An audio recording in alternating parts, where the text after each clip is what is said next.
Hi guys! Kumusta kayo? Ito na naman kami, maggagala-gala. So, paano nga ba pumunta sa Merlion from Orchards? So, pumunta kami sa sa Raffle Place. So, red line siya guys, for station. So, pagdating namin sa Raffle Place, nag-exit G po kami.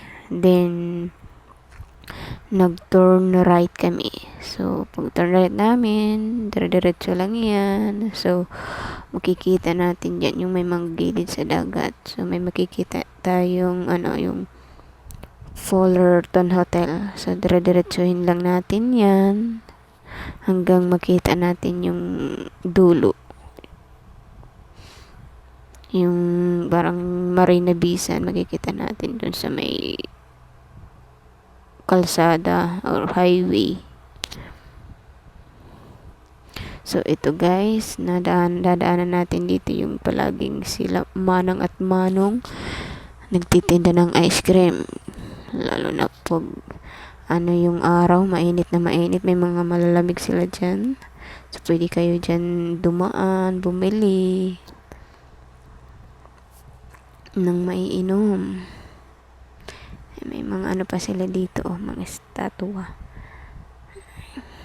May siya, may kalabaw, pwede ka dyan sumakay. Sasakay na hindi umaandar. Meron din dito isang na parang nagbabasa siya guys. Pwede ka dyan humarap or gumit na sa kanila. So, yun guys, didire-diretsuin lang natin yan doon hanggang makita yung ng Marina Bay Sand.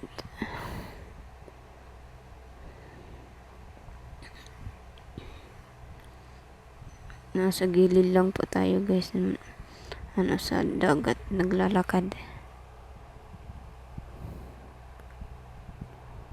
At ito naman yung parang mga bata na parang naliligo sila.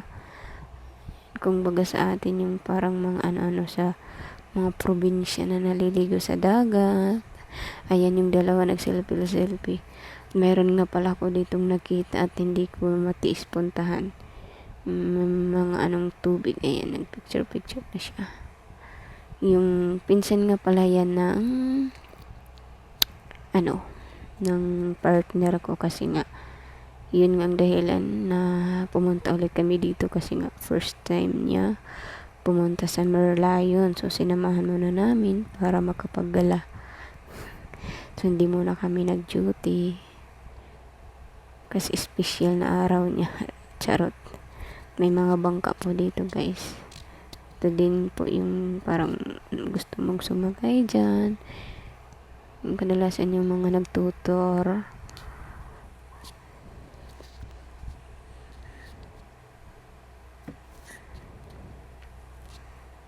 So, ayan guys. So, punta na tayo. Tuloy-tuloy lang yan guys. Ito yung namin katabi ay isang hotel. Fullerton Hotel. Medyo mainit na pala ito guys. Medyo pinagpapawisan na kami dito. So, malapit na tayo guys. Natatanaw na natin yung Marina Bay Sands. Ayun.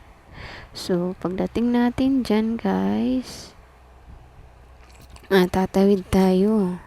Tatawid tayo sa daan. Yan yun.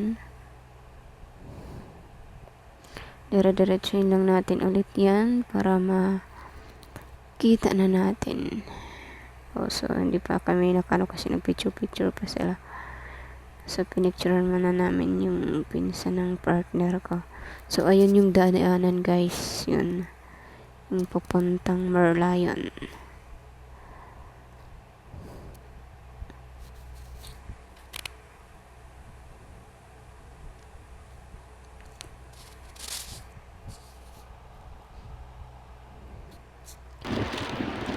Sobrang guys dito.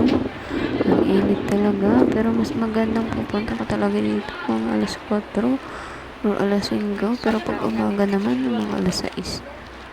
Siguradong wala ding hindi masyadong matao. So, let's go. So, nalalapit na tayo. So, itong mga taong galing na yan doon.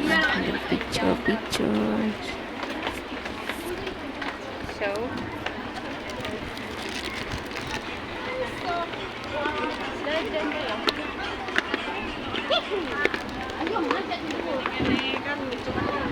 Siguro sa ko dito, magsi 7 years. Siguro mga 4 na bisis ko na dito na puntahan.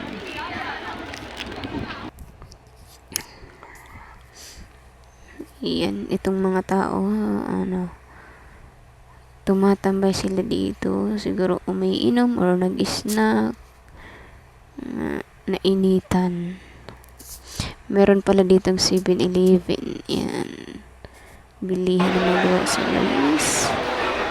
May inom. so So, may mga buko may sila mga dito. buko sila dito guys. Pwede kang bumili.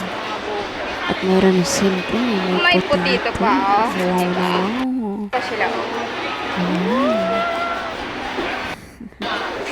Yan yung May mga mga prutas drinks. din sila.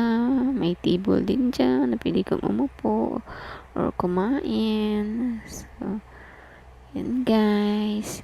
Dahil mainit pa, so tumambay muna kami.